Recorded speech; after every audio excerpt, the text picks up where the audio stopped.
acá empezamos con el tema específicamente de hoy. Entonces, ¿cómo ordenar este lío procesal? ¿Cómo de ubicarnos, un poco retomando la pregunta de hace un rato, cómo ubicarnos dónde estamos parados frente a la administración de los bienes? Más allá de, digamos, la parte técnica, quiero tratar de ser lo más simple posible y ustedes después lo complementarán con el código y con los textos. Viene un cliente y nos dice, murió mi padre, quiero vender la casa. Murió mi padre, quiero alquilar la casa. Murió mi padre y mi hermano está usando la casa, que era de él, o se quedó viviendo ahí. O somos 4 hermanos, 3 queremos vender y uno quiere alquilar. O al revés, queremos alquilar y otro quiere vender. Me llegó un juicio contra mi padre, me llegó una carta de documento, ¿qué hago? ¿La contesto? ¿No la contesto? Se rompió un caño y tengo que arreglarlo. Se ubican en estos... Todo esto es administración de la herencia. Hay que pagar un crédito, me reclaman una deuda, eh, tengo que reclamar una deuda, se metió un inquilino, se metió un intruso a una vivienda y hay que desalojarlo. Lo que pasa en vida del causante, bueno, pero ahora tenemos que decidir entre todos los herederos qué hacer. Entonces hay que empezar a distinguir actos de administración de actos de disposición. Hay que distinguir actos de administración extraordinaria de actos de administración ordinaria, medidas urgentes, conservatorias. Son todos actos de administración. Algunos son de disposición propiamente dichos, otros son actos conservatorios. Y acá el código me da, es mucho más simple lo que parece, pero hay que empezar a ordenarlo. Me da pautas. Y las pautas son complejas como está regulado, pero es simple. Para disponer de un bien, yo voy a tratar de resumirlo y después vamos a las normas. Para vender o disponer de un bien, hace falta unanimidad de todos los herederos. Y esto es simple de entender porque son todos dueños. ¿De qué manera? A ver si alguien se acuerda. Para no hablar yo todo el tiempo. Potenciales. No, son dueños, sí, te entiendo dónde apuntas. Son dueños en concreto, pero ¿de qué? ¿De un bien determinado? De la expectativa. No. Más o menos. Son dueños de una porción de la herencia, de una porción o de una fracción. No son dueños en concreto de la casa. No es que fallece el causante y son 4 hermanos, tienen un cuarto cada uno de la casa, que hay un condominio entre ellos.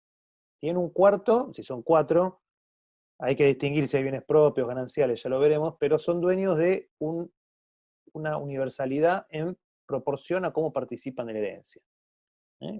Supongamos que, haciendo un paralelismo, de partes indivisas.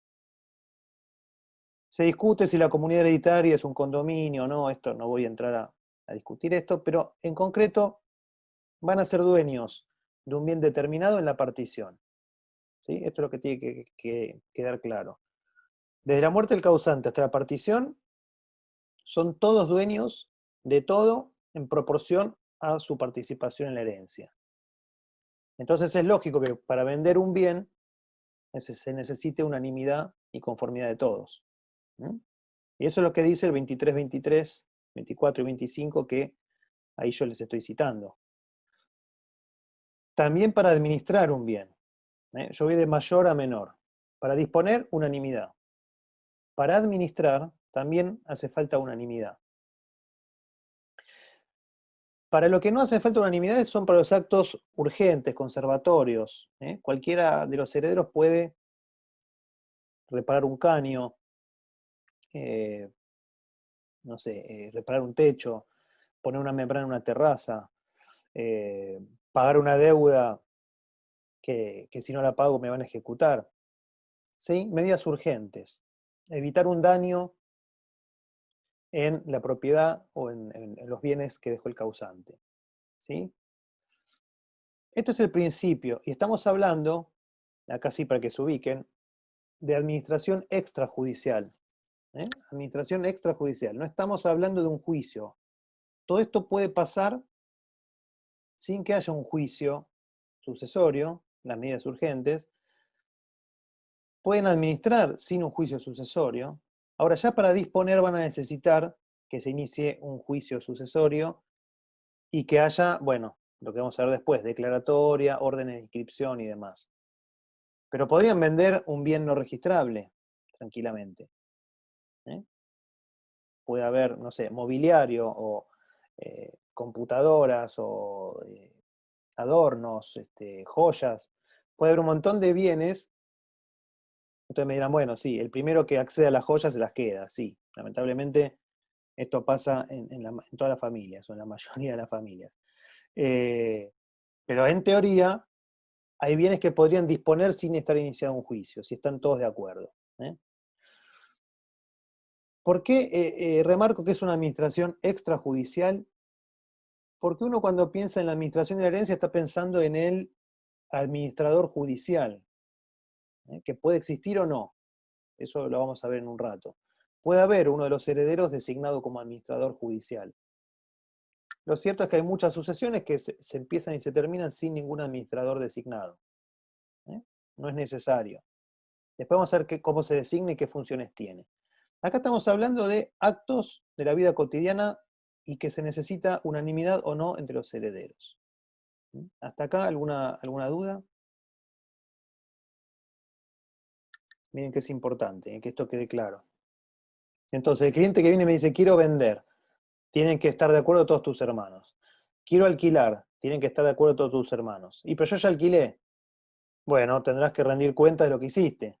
Y ahí entramos en el juicio cuando no hay acuerdo en un incidente de rendición de cuentas. ¿Se entiende?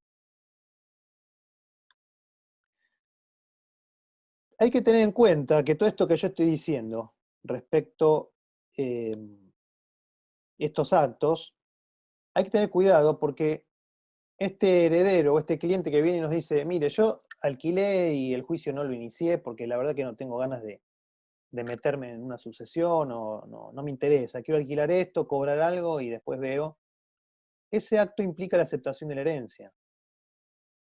Ocultar bienes, el heredero, el caso que yo dije de que se quedó con las joyas o con algún bien del causante, ese acto de sustracción o de ocultamiento también implica una aceptación forzada de la herencia, y quien aceptó no va a participar en eso que ocultó, ¿sí? Es decir, que una vez que lo tenga que devolver o compensar, no va a tener ninguna parte en eso que ocultó. Y después el código les establece, esto es nuevo en relación al código anterior, qué actos no implican una aceptación de la herencia.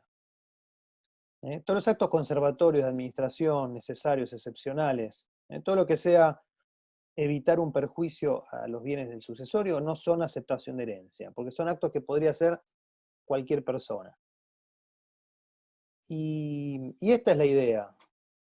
Si los actos yo los hago a título de heredero, o, por ejemplo, contestar una demanda laboral, y la contesto, ya sería un acto de aceptación de herencia, eso está discutido, porque lo hago a título de heredero ya. No lo hago como un mero tercero que está evitando un perjuicio. No sé si se va comprendiendo la idea. Pero el código me va guiando. Podés hacer esto, no puedes hacer lo otro. Si haces esto, aceptaste. Si haces lo otro, no aceptaste. ¿Sí?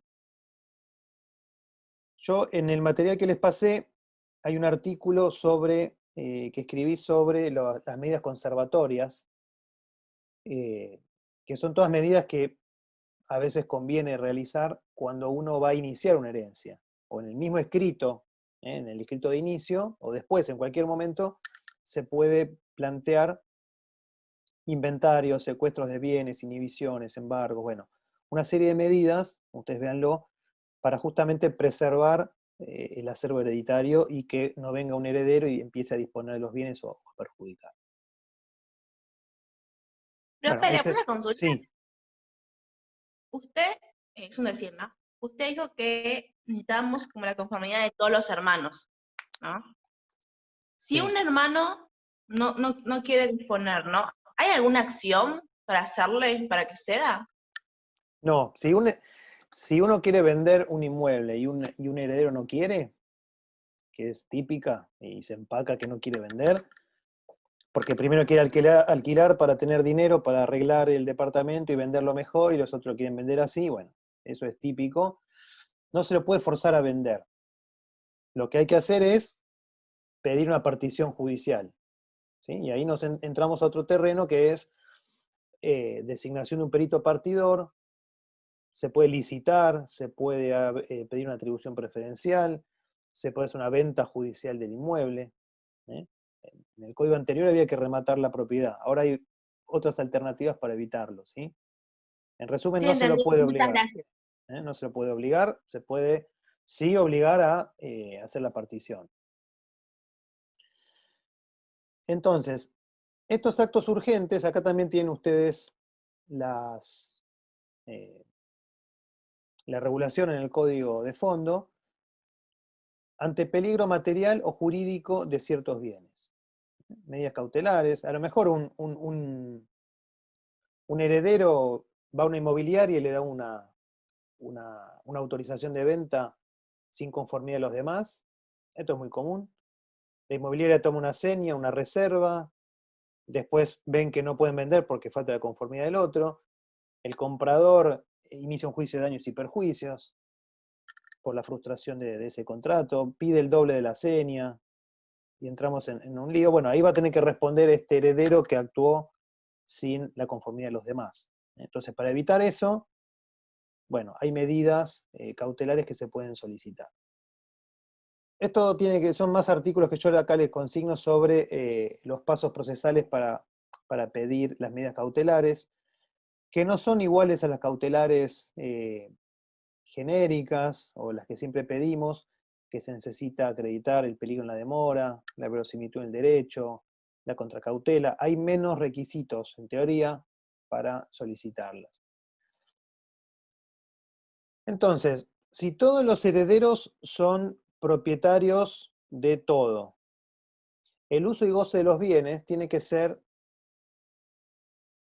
tiene que ser común. Todos tienen que beneficiarse de ese uso y goce de los bienes. Entonces, el heredero que hace uso exclusivo, acá ven al final, o van a ver al final de esta presentación, la indemnización que tiene que satisfacer a favor de los demás. Esto es un incidente típico dentro del proceso sucesorio, que es la fijación, esperen que me fui para atrás, para adelante, la fijación de un canon locativo. Estábamos hablando del uso y goce de los bienes, que en el código anterior lo que ocurría era que no estaba regulado y generalmente lo que se pedía era un canon locativo. El código nuevo habla de indemnización, lo cual es un concepto mucho más amplio. ¿eh? A ver, les pregunto a ustedes, para no dar el ejemplo. ¿Qué indemnización se les ocurre que puede pedir un hermano que está privado del uso porque, bueno, ahí ya le di un rubro, pero bueno, está privado de acceder a la vivienda que era del causante, en la cual su hermano se quedó viviendo allí y no lo deja entrar ni usarlo? Una vivienda de, no sé, 4 ambientes para una sola persona. ¿Qué le reclamarían?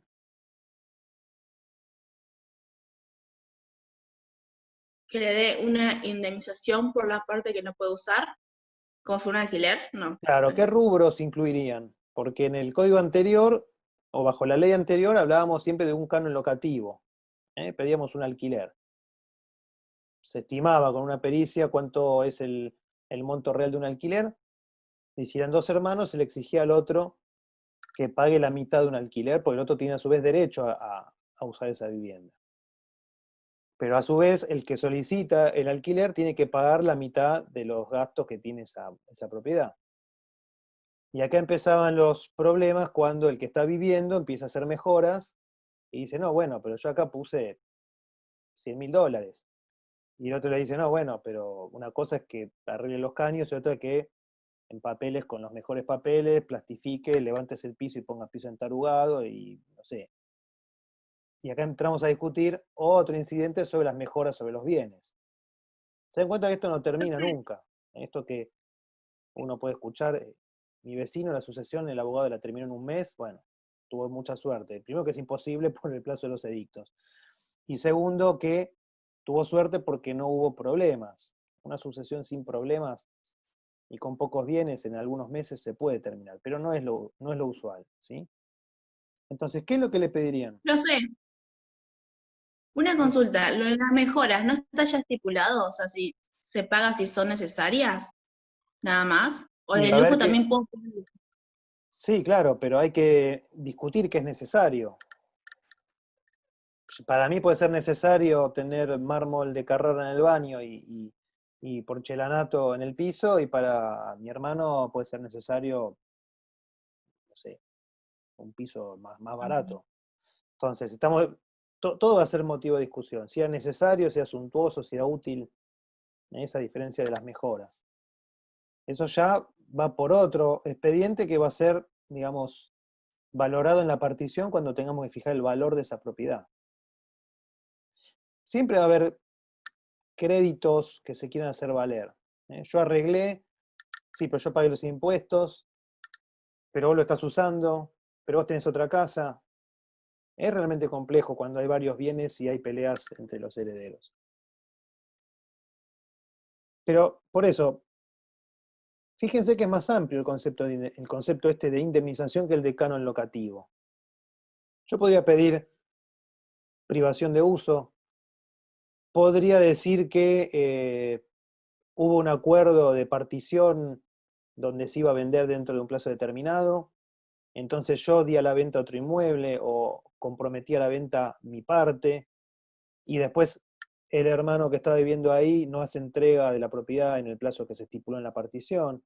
Entonces yo podría ir viendo, obviamente si tengo pruebas, todo es con pruebas, en el ejercicio de la profesión no es alegar tengo derecho a, sino que tengo que probarlo, tengo que probar el nexo causal, y ahí podría pedir un rubro mayor, mucho más que un canon locativo. Así que tengan en cuenta este concepto más amplio de indemnización.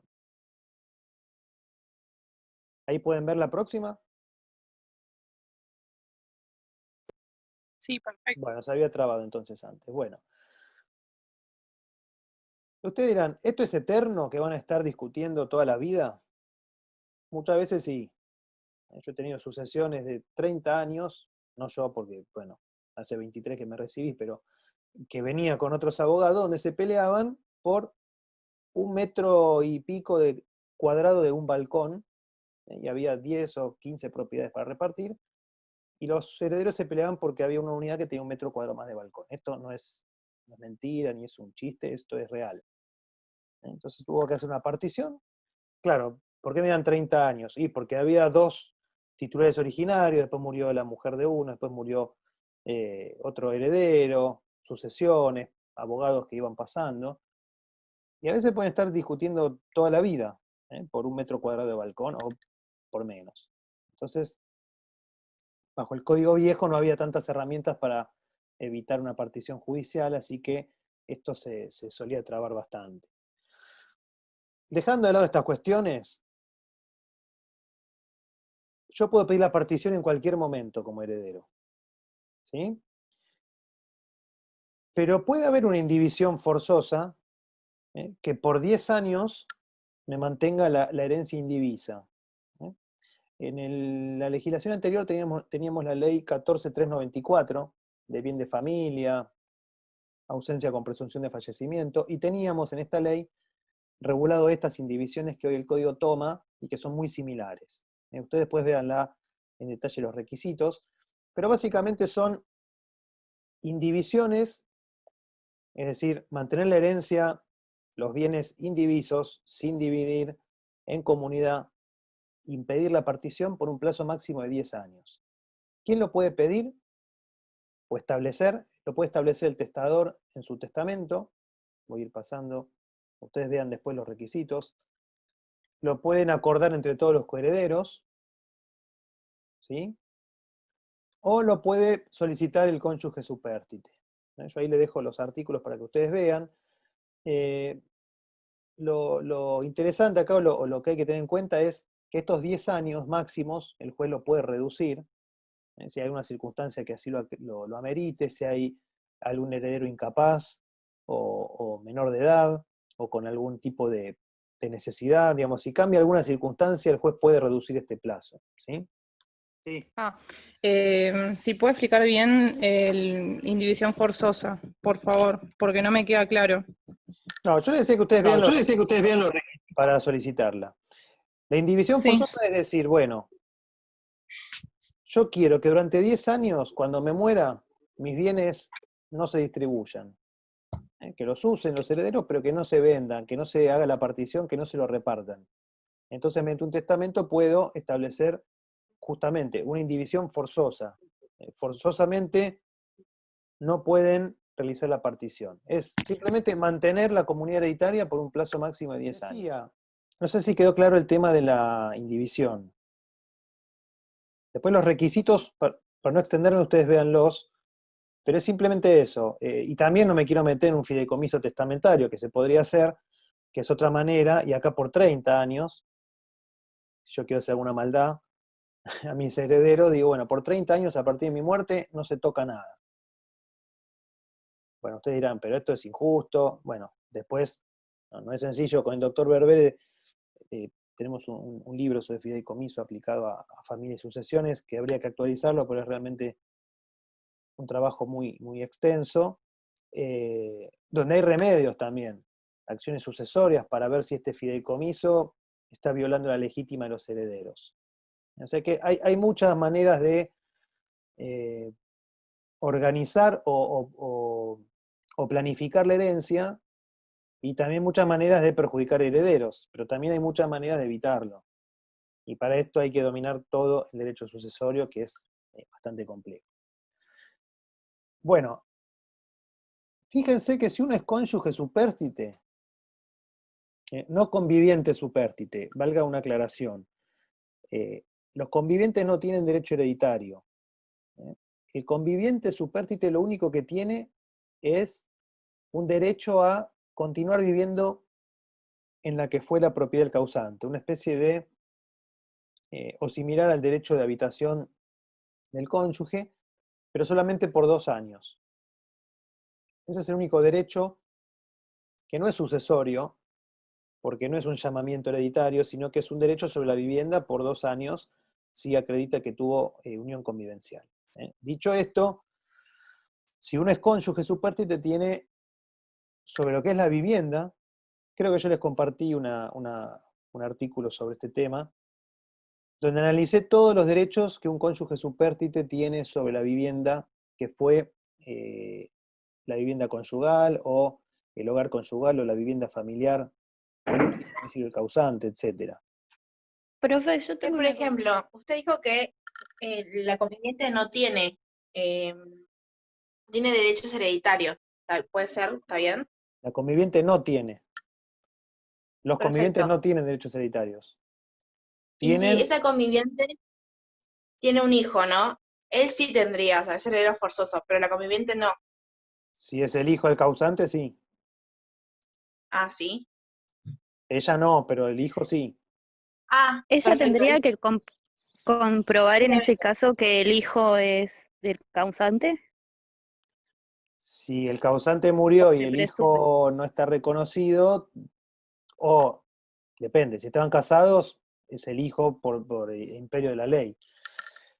Si no está reconocido, habrá que hacer una acción de filiación post-mortem para establecer el vínculo y después heredar. Perfecto, gracias. Bueno, avanzamos un poquito más.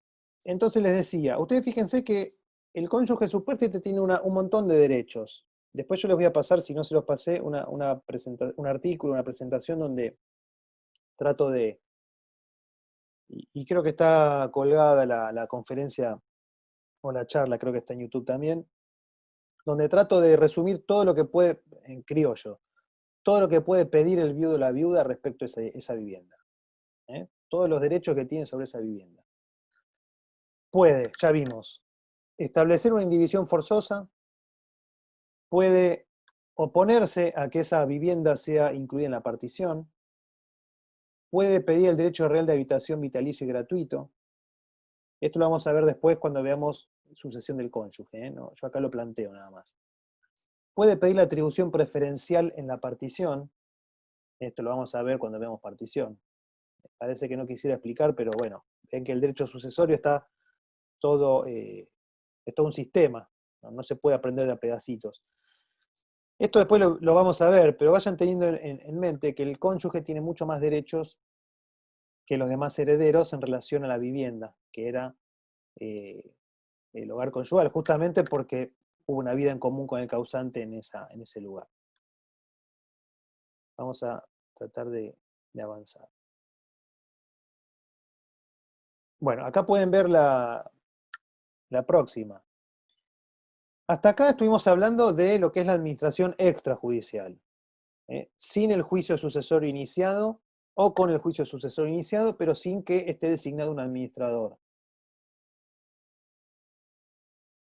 Hay veces en las cuales es necesario tener un administrador judicial, porque los herederos, y esto es un tema también que vamos a ver en un rato,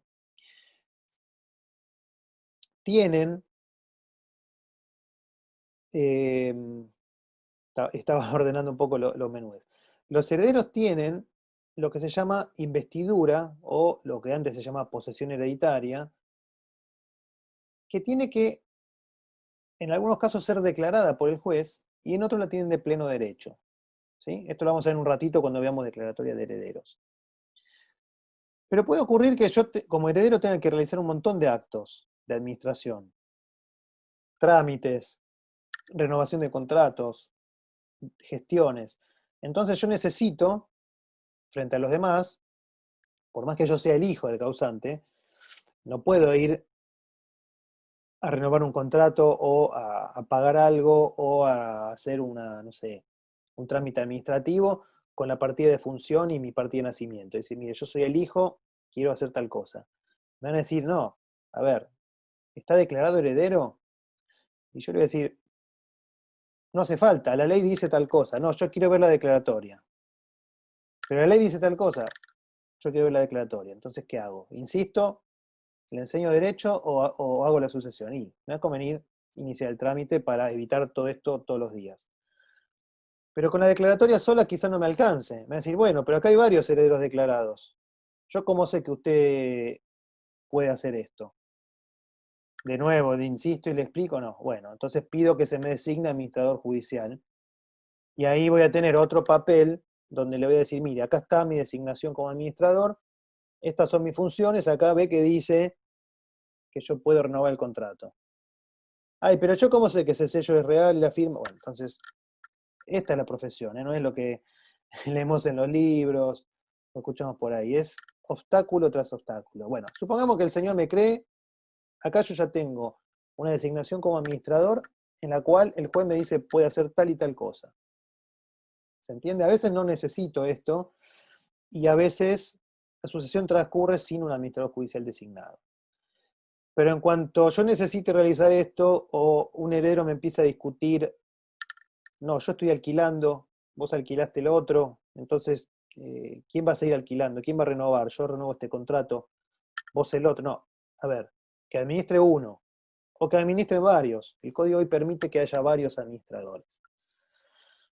Entonces, en estas circunstancias hay que designar un administrador judicial justamente para evitar todas estas cuestiones.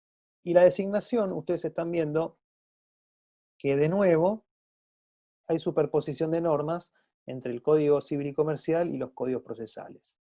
Con algunas diferencias de mayorías y demás, pero no es realmente trascendente cuál es la diferencia. Este administrador también lo puede designar el testador. Yo puedo en mi testamento decir, quiero que mi hijo fulanito, como es más capaz y se ocupó siempre, siga administrando la herencia. Hasta que viene otro hijo y dice, no, sí, fulanito es diligente, pero se quedaba con la mitad de los alquileres. Entonces, le inicio un juicio de rendición de cuentas o un pedido de remoción. No sé si se dan cuenta en el lío que uno se mete en una sucesión cuando hay conflicto entre herederos. Vean ustedes el tema de las mayorías y demás, entonces sepan que este administrador, como vimos hace un rato, es judicial. Y las facultades que tiene están limitadas por lo que el juez le permite hacer o lo que la ley le permite hacer. Los bienes no puede alquilarlos ni venderlos. habíamos visto que los actos de disposición y administración son o requieren la unanimidad de todos los herederos. Yo puedo ser administrador judicial, aunque sea el hijo del causante, no tengo la facultad de vender los bienes. Solamente puedo realizar actos urgentes, conservatorios. No soy un apoderado de los herederos. Simplemente tengo legitimación para realizar ciertos actos conservatorios y urgentes, nada más. Ustedes me dirán, bueno, esto ya lo podía hacer cualquier heredero, sí, pero en cuanto yo tenga un tercero que me exige un título, una designación de administrador, voy a necesitar esta designación. Obviamente, tengo que rendir cuentas. Acá tienen los artículos citados. Tengo que rendir cuenta de lo que estoy haciendo como administrador, y si no lo hago, me pueden iniciar los demás herederos un incidente de rendición de cuentas donde tendré que acreditar documentadamente todos los gastos y las acciones que yo hice en funciones de esta administración. También se me puede remover, como administrador se puede remover al administrador si estoy designado por causar de mal desempeño, o si hay unanimidad entre todos sin ningún motivo. Se puede designar a otro administrador. De nuevo, hay que articular las normas del Código Procesal con las normas del Código Civil y Comercial. Como les decía, ahí yo les enumero, véanlo ustedes con detenimiento después, todas las medidas urgentes. Después pausen el video o tengan a mano la presentación y vayan viendo el detalle. No vamos a entrar en todos, pero son todos actos urgentes, conservatorios, de administración ordinaria, no extraordinaria. Y llegamos, en los minutos que quedan, quizá a lo que más confusiones genera en esta etapa del proceso de sucesorio, que es la acción de petición de herencia. Esto merecería hablar horas, no los voy a aburrir. Es algo muy técnico y muy complejo, por eso quiero hacer una pequeña pausa para que ustedes, de lo que vimos hasta acá, me planteen si hay alguna duda y seguimos. No nos vamos a desconectar, simplemente paro acá un segundo y les pregunto si tienen alguna pregunta que hacer.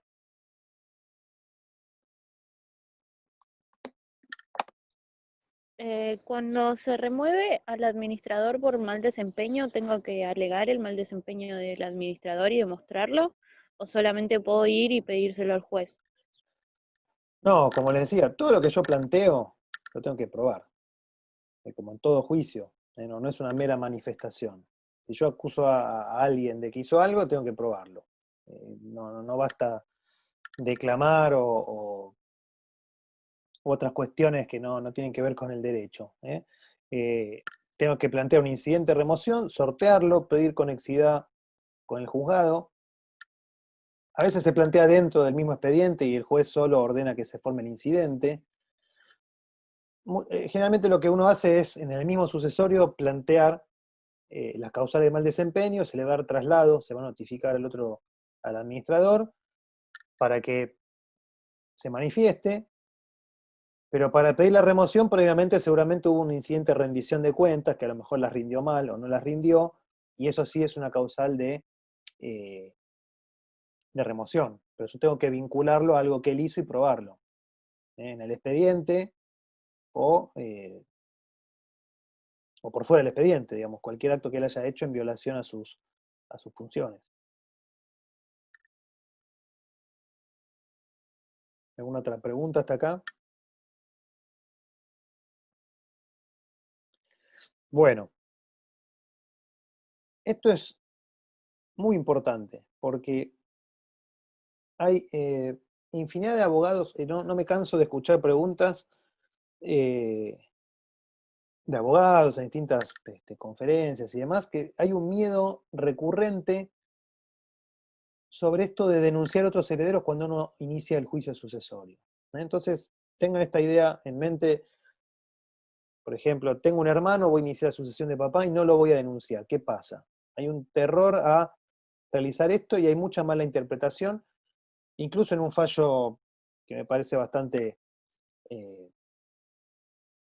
me parece equivocado y bastante grave, se ha procesado a una persona que no denunció al hermano, lo cual me parece un disparate jurídico, pero bueno, después vamos a avanzar sobre esto. Para entrar a la acción de petición de herencia tenemos que primero hablar de lo que es la investidura en la calidad de heredero y la declaratoria. Mencioné al principio, y en las primeras clases veíamos que hay herederos legítimos, y dentro de los legítimos tenemos los legitimarios o forzosos, que recuerdan quiénes eran. Los herederos forzosos, ¿quiénes son?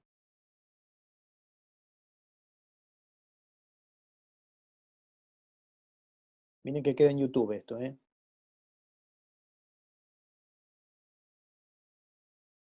Herederos forzosos, ¿quiénes serían? Descendiente, ascendiente y cónyuge. Son los herederos forzosos que tienen una porción de la herencia que no se les puede quitar, que es la porción legítima. ¿Sí? Entonces, estos herederos forzosos tienen lo que el código llama investidura de pleno derecho. Lo que en el código anterior se llamaba posesión hereditaria, hoy se llama investidura de pleno derecho. Quiere decir que la investidura y el título y la calidad de heredero es lo mismo. ¿Sí? Podríamos decir que es lo mismo. Yo soy heredero de pleno derecho, no tengo que pedirle al juez que me declare heredero. Y acá viene la declaratoria de herederos. Si yo soy heredero forzoso, no necesito esta declaratoria de herederos, o sea que no necesito iniciar un juicio sucesorio para acreditar que soy heredero. Obviamente que en la práctica, muchas personas me lo van a exigir, y se me va a exigir, como dice el 2337, se me va a exigir para transmitir los bienes, pues los registros de la propiedad establecen que para transferencia de inmuebles necesito, o bienes muebles registrables, necesito la declaratoria de herederos. Esto especialmente lo dice hoy el código, esto no estaba regulado antes. En cambio, los demás herederos, los colaterales hasta el cuarto grado, que son legítimos, pero no son legitimarios, no son forzosos, sí tienen, como dice el 2338, sí tienen que pedirle al juez que los invista. Imagínense que les pone un atuendo, una vestida, un vestido, una vestidura, los inviste en la calidad de herederos. Les dice, usted es heredero. ¿Cómo se los dice? A través de la declaratoria de herederos, de la cual vamos a hablar un poquito a continuación. ¿Se entiende esta diferencia? En algunos casos, yo puedo iniciar, por ejemplo, un juicio de desalojo del inquilino que está ocupando un bien del causante, siendo hijo del causante y sin tener iniciado la sucesión, acreditando esto que les estoy diciendo, que tengo la investidura de pleno derecho. También puedo, algunos jueces no lo entienden así, no lo otorgan, pero si se entiende esto, se va a otorgar. Esto pasa mucho en los juicios de reajuste jubilatorio, donde muere el causante, o en los amparos, ustedes son muy jóvenes, pero en el 2001, los que hacíamos amparos por el corralito, muchos ahorristas tenían edad avanzada y morían durante el transcurso del amparo, que no sé si todavía debe haber alguno dando vuelta, duraron muchísimos años. Los herederos continuaban el juicio acreditando simplemente con su partida de función y la partida de nacimiento de matrimonio, acreditaban que tenían la investidura de pleno derecho y continuaban juicios. Esto en algunos expedientes camina, en otros no, pero técnicamente se podría iniciar o continuar juicios acreditando esta situación. En otros le van a pedir, no, traiga la declaratoria de herederos. Entonces, da mucho para hablar la declaratoria, yo simplemente quiero marcarle algunas cuestiones. Todo el mundo habla de la declaratoria de herederos, pero poco sabe qué es o qué efectos tiene. Muchos colegas inician sus sesiones hasta la declaratoria de herederos y ahí abandonan al cliente, y cuando tienen que iniciar un juicio o tienen que vender o son demandados, el cliente entiende o pensó que la sucesión estaba terminada porque había declaratoria, o a veces se avanza un poco hasta la inscripción de la declaratoria en los registros y ahí se piensa que se terminó la sucesión. Vamos a ver que eso no es así. Les voy a resumir un poquito algunas cuestiones. Lo primero que hay que tener en cuenta es que la declaratoria es justamente, como lo dice el nombre, declarativa. El heredero es heredero desde la muerte del causante. Cuando se dicta esta declaratoria, porque lo pide la ley, o porque yo, pese a tener de pleno derecho la investidura, lo solicito, esta declaratoria de herederos va a tener efectos retroactivos a la muerte del causante. ¿Sí? La declaratoria y lo que se conoce como el auto de aprobación del testamento, cuando hay un testamento hológrafo, tienen similares, o la declaración de validez en cuanto a la forma del testamento por acto público, tienen similares efectos. Yo me voy a referir a la declaratoria de herederos. Entonces, se dicta la declaratoria. No voy a hablar de las partes procesales, todo lo que hay que hacer, eso lo podemos ver en otra clase de la parte de proceso, pero una vez dictada la declaratoria, esto no pone fin a la comunidad hereditaria. Esto que estamos viendo de más de un heredero concurriendo a los bienes del causante, solamente termina con la partición. El dictado de la declaratoria no pone fin a la comunidad hereditaria. La inscripción registral de la declaratoria, de esto se discutió mucho en alguna época, sobre si constituía un condominio entre los herederos. Esto no es así. De nuevo, la partición es lo único que pone fin a la comunidad hereditaria. Esta inscripción registral no es un condominio, no pone fin a la partición. De hecho, si uno pide un informe de dominio respecto a un inmueble respecto al cual se inscribió la declaratoria, va a ver que hay fracciones entre los herederos, pero esto no implica que sea un condominio. Hoy el registro tiene una normativa nueva, adaptada al nuevo código, y queda bien claro que esto no es un condominio, sino que es una inscripción de una declaratoria de herederos. Que la finalidad que tiene es dar publicidad frente a terceros, que respecto a ese inmueble el titular falleció y ahora hay herederos que van a concurrir que tienen derecho a repartírselo, ¿sí? Pero no es una partición de herencia. Se puede ampliar y modificar y no hace cosa juzgada. ¿Me van escuchando? Sí. Pues están todos muy callados. Sí, profesor, lo ¿Sí? escuchamos. Sí, escuchamos. A lo mejor se quedan dormidos. A ver el chat si hay alguna pregunta. Entonces, tanto puede modificarse o ampliarse y no hace cosa juzgada, que imagínense que se dicta, les hago una pregunta, se dicta declaratoria, declara que hay dos hijos que van a ser los herederos del causante, la inscriben, venden la propiedad y aparece un tercer hijo. El supuesto quizá que me planteó una compañera hace un rato, un hijo que no estaba reconocido, muere el causante, tiene a lo mejor dos hijos reconocidos, heredan, inscriben, venden, y después, 5 años después de la muerte, este hijo inicia un juicio de filiación post-mortem, se lo declara hijo del causante y pide su parte de la herencia. ¿Qué le dirían? Y tiene acción y hay que fijar si no está la prescripción. No, no puede, no, si es heredero forzoso. Tiene que Bueno, hacerse de nuevo la herencia, repartirse de nuevo. si ya No, en realidad le tienen que repetir a los otros herederos a él una indemnización o una parte de la herencia. No, yo emplearía la declaratoria de herederos y lo incluiría. ¿y con el bien qué hacemos? El bien que vendió. Claro. Está bien, hay que ampliar la declaratoria y eventualmente hay que hacer una nueva partición, y si esto se vendió le tendrán que dar el valor, ¿sí? Porque él era dueño desde la muerte de ese inmueble. ¿Sí? Claro, hay que darle una indemnización por lo vendido. No, en principio el valor actualizado.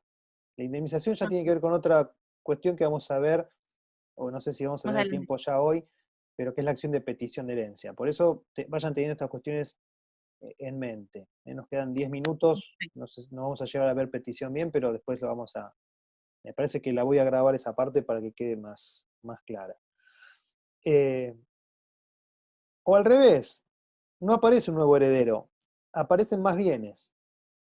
Y un hermano dice, yo me quiero quedar con esta casa. Y el otro dice, no, pero ya nos repartimos entre dos esto, ya está inscripto. Dice, no, la inscripción de la declaratoria no pone fin a la comunidad. Ahora yo quiero este inmueble. Se dan cuenta que mientras no haya una partición, la sucesión, entre comillas, no se termina.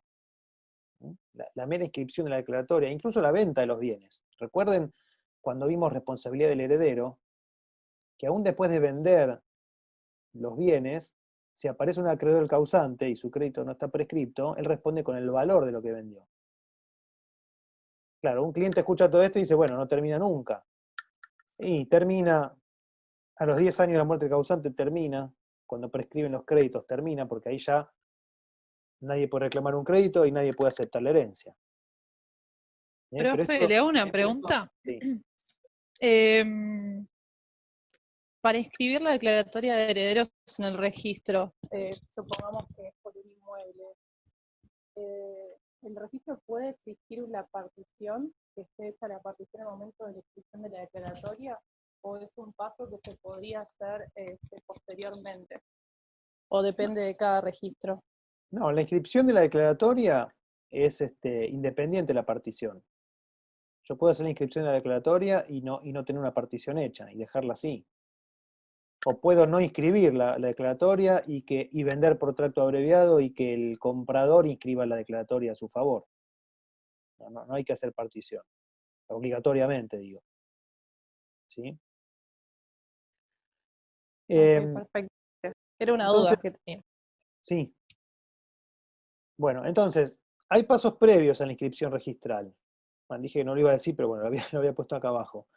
Te lo menciono brevemente. Antes de inscribir la declaratoria de herederos, o antes de inscribir una partición más adelante, hay que, obviamente, pagar tasa de justicia, honorario del abogado, aportes a la caja en caso de que sea el abogado de provincia de Buenos Aires o haya una caja en otra provincia, pedir informes de dominio e inhibición del causante, pedir informe de inhibición del heredero, y no sé si me olvido de algo, por acá está la doctora Luciana Martí, y no sé, y Lucía también, si me olvido de algo, díganme, pero hay una serie después, bueno, obviamente tributos de impuestos, de transmisión de herencia, eso es otra cuestión, pero en el expediente tengo que cumplir con todos estos pasos, obtener una orden de inscripción por parte del juez que va a verificar todo esto, ¿sí?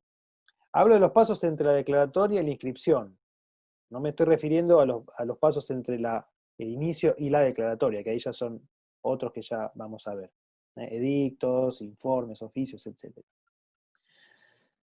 Entonces, con esto, tengan esto en mente, da para mucho, pero vayan registrando que la declaratoria es simplemente, y también complejamente, pero tan simplemente, la idea es que da publicidad de quién es el heredero.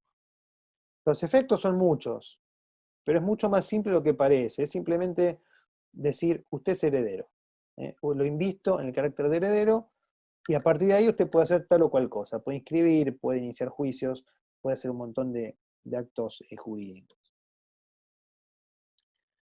Nos quedan 5 o 6 minutos, no vamos a retomar no vamos a reanudar la reunión porque ya cumpliríamos el horario de la clase. Les voy a plantear esta acción de petición, para quizá profundizarla con otro video o en otra reunión. Creo que es la primera acción sucesoria que vemos. Y a diferencia de las demás, en las cuales yo quiero atacar un acto que hizo el causante respecto a un bien, porque me está afectando mi parte de la herencia, acción de reducción, complemento, entrega legítima, o quiero atacar un testamento porque me está dejando afuera, acción de entrega legítima, reducción de un legado, o quiero que en la partición se reequilibre lo que le toca a cada heredero porque mi padre le donó a mi hermano o a mi madre, le donó una propiedad, acción de colación. Acá lo que está en discusión es otra cosa, no son los bienes, sino es el título de heredero, la calidad de heredero. Les voy a leer textual el artículo para que es realmente complejo y no tiene una redacción muy feliz, para que vayan viendo de qué se trata. Fíjense que dice el 2310, la acción de petición de herencia procede. Esto hay que ir desmenuzándolo. Para obtener la entrega total o parcial de la herencia. Acá digan, bueno, esta acción procede para que me den los bienes. Entrega total o parcial de la herencia. Empieza al revés, esto sería la consecuencia de la acción, pero bueno, procede para esto. Sobre la base del reconocimiento de la calidad de heredero del actor. Es decir, primero me tienen que reconocer que soy heredero. Contra el que está en posesión material de la herencia. E invoca el título de heredero. Cuando primero leímos este artículo, bueno, quienes ya conocíamos la acción de petición vieja, tratamos de acomodar lo que conocíamos y la verdad que es un artículo bastante, a mi manera de ver, bastante deficiente y que confunde y mezcla un montón de cuestiones. Entonces vamos a tratar de desmenuzarlo. Esta es una acción, decía, para obtener el reconocimiento y la calidad de heredero del actor. Claro, para explicar esta acción yo tendría que hacer el paralelismo con la anterior, que hablaba de la negativa del carácter de heredero. No quiero marearlos, quiero abocarme a esta acción. Si yo necesito iniciar una acción para que el juez me reconozca como heredero, ¿sí? Ustedes dirán, ¿y pero no está la declaratoria para eso? ¿Qué se les ocurre que pasa acá? Para que yo tenga que iniciar una acción de petición de herencia. Recién yo más o menos lo anticipé. Tiene que haber alguien que me diga, vos no sos heredero. O me tiene que decir, yo estoy antes que vos. Por eso, bueno, no lo quiero decir, pero no hay otra. El código anterior decía, procede contra quien le niegue el carácter preferente o concurrente al que está iniciando la acción. Ejemplo. Profe, entonces alguien tiene que negar que yo soy heredero. Entonces yo se lo demuestro y pido protección de la herencia, total o parcial. Claro, es bastante complejo, por eso nos queda 1 o 2 minutos. Les voy a plantear esto y después vamos a hacer otra clase o otro video para explicar esta acción más prolijamente. Tiene que haber alguien que me diga, vos no sos heredero. ¿Sí? Ejemplo, un primo inicia la sucesión pero un sobrino inicia la sucesión del tío, se presenta el hijo de esta persona y el sobrino le dice, yo estoy antes que vos. Ahí le está negando el carácter preferente. O se presentan 2 hermanos y uno le dice, vos no sos hijo de papá porque te reconoció, pero vos sos hijo de otro señor. Bien claro los ejemplos. Se está negando, se está discutiendo la calidad de heredero. ¿Sí? Este sería el presupuesto, la negativa. Después, la finalidad de esto es, obviamente, sacar a este heredero, y les anticipo un concepto aparente, sacarlo de la herencia y que me entregue la herencia. Por eso hay un doble carácter personal y real de esta acción. ¿Sí? Se agrega un requisito de estar en posesión material de la herencia, que esto, bueno, después lo vamos a ver en profundidad, ya no nos queda tiempo. Pero bueno, quédense hoy con esto, con esta idea de solamente el artículo y estos pequeños conceptos. Vamos a actualizarlo, vamos a ampliarlo con otra clase. Nos quedamos sin tiempo porque hay mucho para hablar. Pero bueno, tengan en cuenta esto y lo vamos a continuar en la próxima clase, si les parece.